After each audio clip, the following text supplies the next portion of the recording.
আজকে 12ই আগস্ট, রোজ বুধবার। অনেকদিন পর আবার আটঘরিয়া কলেজের গেট দিয়ে ঢুকছি।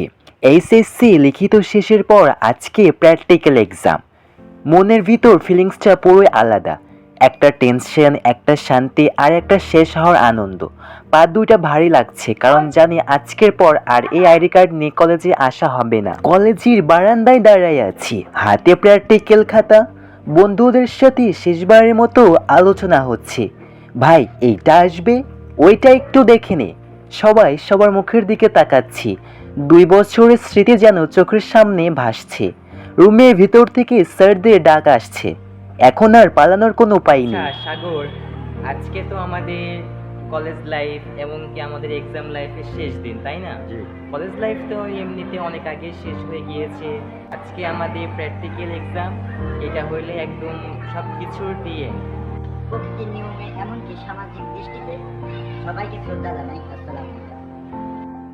আর এই যে ক্লাসরুম, চেয়ার টেবিল সব চেনা, কিন্তু আজকের পরিবেশটা কেমন যেন একটু গম্ভীর। প্রশ্নপত্র হাতে পাইলাম, খাতা খুললাম, কলম চলা শুরু। এই কয়েকটা পেজের মধ্যেই এইচএসসি লাইফের শেষ অফিসিয়াল কাজ। লিখতে লিখতে মনে হচ্ছিল সময়টা একটু স্লো হয়ে যাক।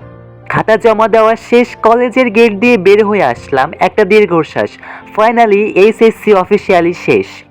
বাইরে এসে দেখি বন্ধুর ছোট্ট মেয়েটা দাঁড়ায় আছে। ওকে কোলে নিতেই মনটা ভালো হয়ে গেল। এক্সামের সব টেনশন, সব চিন্তা এক সেকেন্ডে হাওয়া।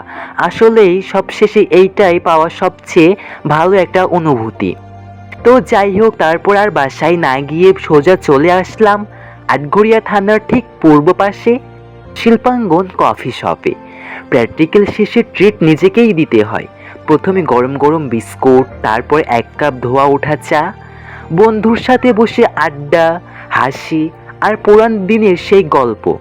এই শান্তিটা, এই ফ্রিডমটা এইচএসসির পরেই আসে। মনে হচ্ছিল এতদিনের চায়ের পর একটু নিঃশ্বাস নিলাম। যারা এখনও আমার ভিডিওটি লাইক করেনি, অবশ্যই এখনই একটু লাইক করে দাও। আড্ডা শেষ, এখন বাসায় ফেরার পালা। গাড়িতে বসে জানালা দিয়ে বাইরে তাকায় আছি।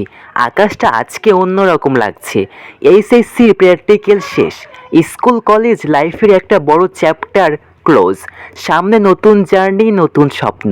আজকের 12ই আগস্ট, বুধবার দিনটা সারা জীবন মনে থাকবে। তো দেখা হবে নেক্সট অন্য একটা ব্লগে। সবাই ভালো থাকবেন, সুস্থ থাকবেন। আল্লাহ হাফেজ।